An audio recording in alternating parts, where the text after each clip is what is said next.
If the lights go out again, I hope I handle it nearly as well as Malcolm did.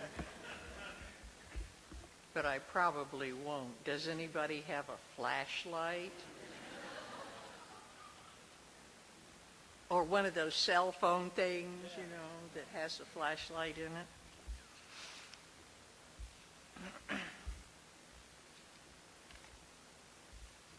Our next inductee has spent her life surrounded by books, and she has become a sort of library herself on topics that include nearly every corner of the globe and a wide array of federal documents. Evelyn Moyle, who served as an IVCC librarian for 27 years, head librarian for 8, is not, however, your stereotypical librarian buried under dusty books in the library stacks. Ed Anderson, IVCC's Director of Learning Resources when Ms. Moyle retired in 1997, credits her with bringing the library into the 21st century by leading the effort to get the library automated and online, giving IVCC students access to materials in libraries across the state. When she retired, she described the changes in library operations this way, and I quote, "When I started working in the library, we would open a drawer, take out the ink pad, put the date on the stamp, and be ready for the day. Now I start up 10 computers, and I don't know how many databases every morning." Born during the Great Depression, she attended Oglesby Public Schools and graduated from LaSalle Peru High School. Ms. Moyle's career interests focused on teaching. She explained when she was growing up, there were 3 things a woman could be: a secretary, a nurse, or a teacher. And while her shorthand was okay, nursing, with its blood and all that, was out of the question. So during her senior year at LP, since she had pretty much completed her high school credits, she took LPO junior college courses. Thus, with 1 more year at LPO, she had earned her associate degree. She completed her bachelor in education at Northern Illinois State Teachers College, now Northern Illinois University, and finished it in fewer than 2 years and started on her master's before taking a job teaching kindergarten in LaSalle, mornings at Jefferson School and afternoons at Matheson. And when the public housing opened next to Matheson, she was assigned full-time there.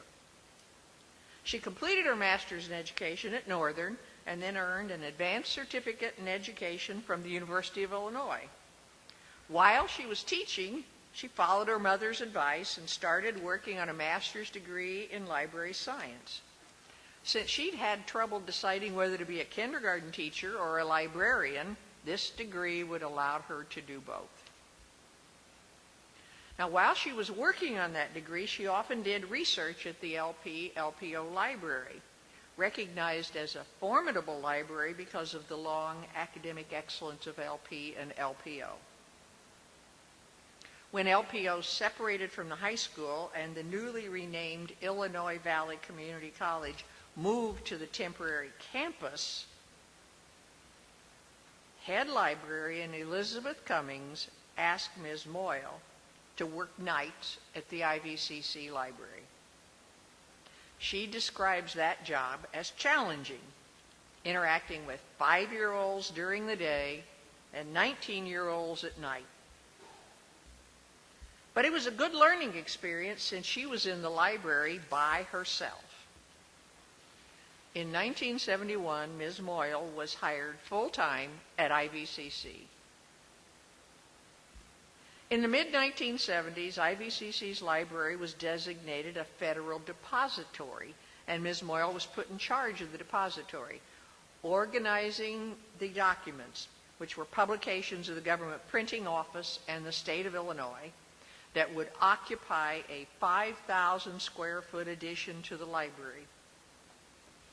During her last 8 years at IVCC as head librarian, she spearheaded the effort to automate the library, which included entering more than 40,000 records into a database, and also finding the money to pay for that technology by writing grants.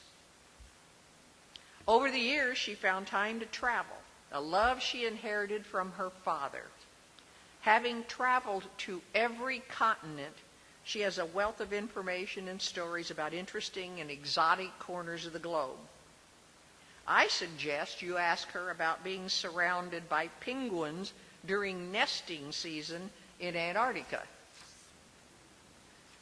or photographing the Big Five on a safari in Africa, or one of her most recent adventures, 2 weeks on a sailboat in the West Indies.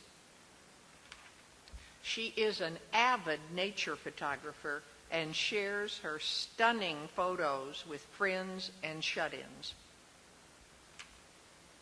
She has also been very active in her church, teaching Sunday school, directing the Vacation Bible School, singing in the choir, and, of course, organizing the church library. Since her retirement, she's been volunteering at the Oglesby Library, cataloging local history, photos, and documents, a project her father started as president of the Oglesby Library Board during the city's 50th anniversary. In 2001, for Oglesby's 100th anniversary, Ms. Moyle worked with a committee to write an Oglesby history, and she serves as president of the library board. Ms. Moyle has been described as a behind-the-scenes person, doing important work that continues to provide thousands of people with resources, but doing it without recognition. That is in the past. Tonight, we formally recognize Ms. Evelyn Moyle's contributions to IVCC and its students, and to the Illinois Valley, by inducting her into the LPO IVCC Hall of Fame. Please welcome Ms. Evelyn Moyle.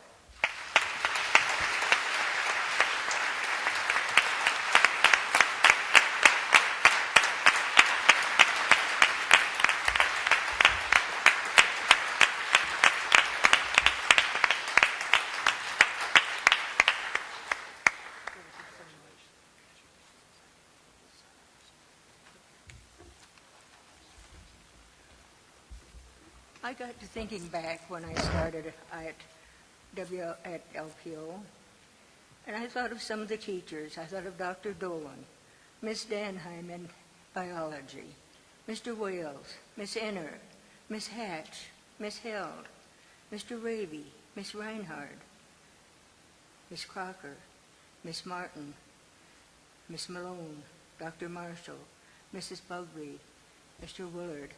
They did so much. They were such outstanding teachers, and they gave us such a good background. When we went away, there were no troubles. You were prepared and you were ready to go. When I graduated, I taught for 20 years, and you have to keep going back to school to keep your certificate up. So my mother said, "You were always interested in library. Why don't you pick up a second master's in library?" So I did, and Miss Cummings found out. And I got a call from Miss Cummings, and she said, "Would you be available 2 nights a week?" She said, "We have a new wrinkle. We have to be open at night, and we have no one to do it." So I worked Monday and Wednesday nights for 2 years. It was quite a change from 5-year-olds to 15-year-olds, 18-year-olds. But as she said, they come to the library because they want to, not because they have to. And we had a good time with most of them. The staff was so good. The janitors, I worked till 9:30 at night, and classes were generally out at 9. The janitors would make sure that the snow was shoveled, that I could get out of the parking lot. Jim Kilday, Eddie Holm, TJ Cotorodato, Joe Rossi, Whitey, so many of them were so good. They were a part of IVCC. When I went to IVCC, Miss Cummings and Miss Conley were still there. They set up a quality library. When we moved from Building 8 on the temporary campus, they had all the books labeled and packed on shelves, not in books, in boxes. You can imagine what it looked like in that big library with the whole floor covered with shelves of books, and us hopping around to see what number shelf went up next. It took some time, but it worked very, very well. I'm very honored and pleased to be honored in this way. IVCC is one of the best kept secrets in the area, and I hope more people realize what a jewel we have and take advantage of it. Thank you so much.